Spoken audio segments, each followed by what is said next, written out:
前一段时间我去医院体检，查出来尿酸有点高，大夫让我多喝水。可我是那种一工作起来就废寝忘食的人，经常性的忘记喝水，往往都是口干舌燥的时候才想起来喝那么几口。为了按时喝水，定个闹铃儿，我觉着不是很方便，而且也太不优雅了。现在我喝水全靠这玩意儿，它能直接净化自来水，不论我想喝常温水还是开水，一点即出。关键它还不用外接水管，放在哪儿都行，用起来非常方便。所以要是能让它来提醒我喝水，那就靠谱多了。咱们得先把它拆开，看看里面的结构，再来决定怎么改。第一次拆净饮机，感觉里边的结构还是挺复杂的。不过咱们只要关注水路设计以及核心的部件，想搞清楚它的工作原理也不难。水箱里的水通过这个按摩增压水泵进入到一体化滤芯中，净化好的水存入内置的小水箱里，废水呢又重新的进入到外面这个水箱的浓缩水格栅中。当咱们要喝水的时候，这里的小水泵就开始工作，把内置水箱的水抽到加热管里，加热管根据设定好的水温对水加热，最终咱们就喝到干净又卫生的热水了。当然，这些部件的联动工作都是靠这个工控板完成的，而且我在工控板的这个地方发现一个可以和操作板进行通讯的接口。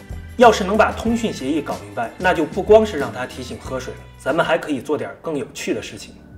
想知道串口发了哪些消息，用这个逻辑分析仪就能搞定。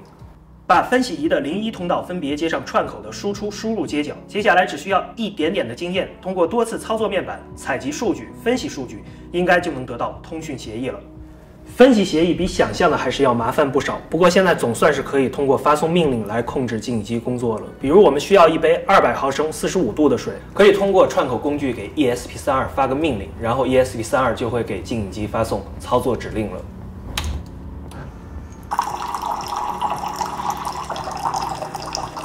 获取了净饮机的控制权，想要怎么折腾，那就是咱们说了算了。先来分析一下需求。对我来说，关于喝水最大的痛点就2个，第一就是忘记喝水，第二就是忘记喝了多少水。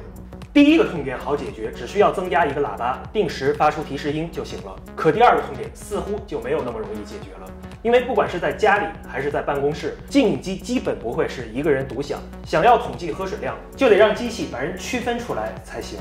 当然，我们可以添加一个摄像头，通过人脸识别来判断接水的是谁。但在接水的时候，人会比较靠近净饮机，摄像头很容易捕捉不到面部。而且，如果我这样，甚至这样接水的时候，干脆连身体也拍不到。总不能每次接水的时候都舔着个大脸往摄像头上杵吧？所以，用摄像头来识别不同的人，简直是太反人类了。那么还有没有其他的办法呢？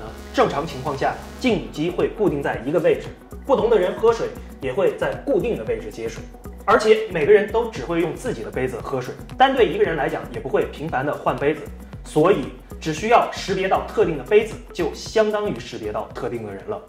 识别杯子的方案就简单经济又实惠了，只需要在杯子上贴一个射频标签，再布置一个 NFC 进场通信模块，识别杯子的问题就迎刃而解了。最后，为了方便的对饮水习惯做设置，可以再增加一个手势控制传感器。当前用的数码管显示屏也不够高级，换一个现在火得不像样子的圆形屏幕，这样咱们的改造方案就基本成型了。这么多功能集成在一起，咱们得设计一块电路板。核心模组就选我最爱的 ESP32，再把串口芯片、功放芯片、手势传感器、液晶屏都加上。上边的端子连接净饮机工控板和操作板，下边的端子连接 NFC 通讯模块和喇叭。其他的被动元件，电阻电容用0603的，功放滤波电容用个470微法的。再好好的布线、铺铜，最后再整个骚气的紫色就完事儿了。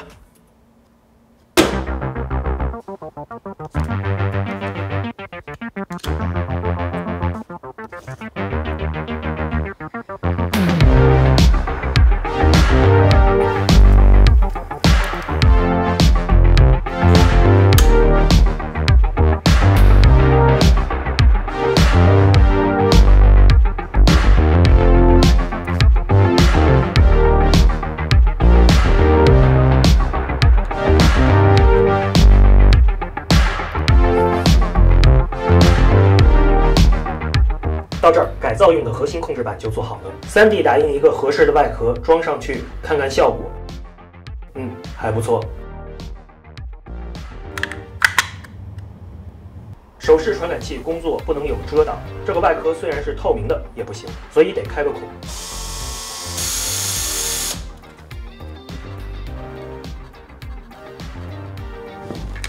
把主控板装好，把小喇叭放进去。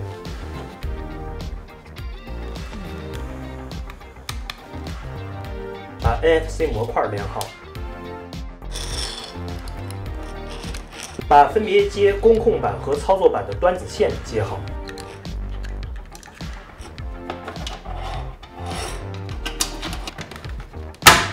把 NFC 模块用厚双面胶粘到镜影机前脸的背面，连操作板串口，连工控板串口。最后把机器整体装好，插电。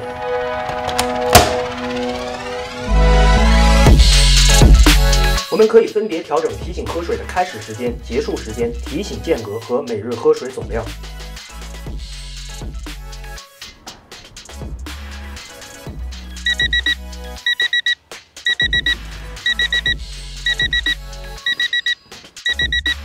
把杯子放好，镜影机就可以识别我了。出水后开始记录饮水量。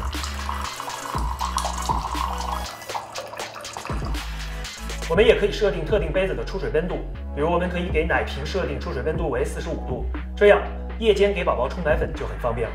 当然，镜影机原来的面板也可以正常操作。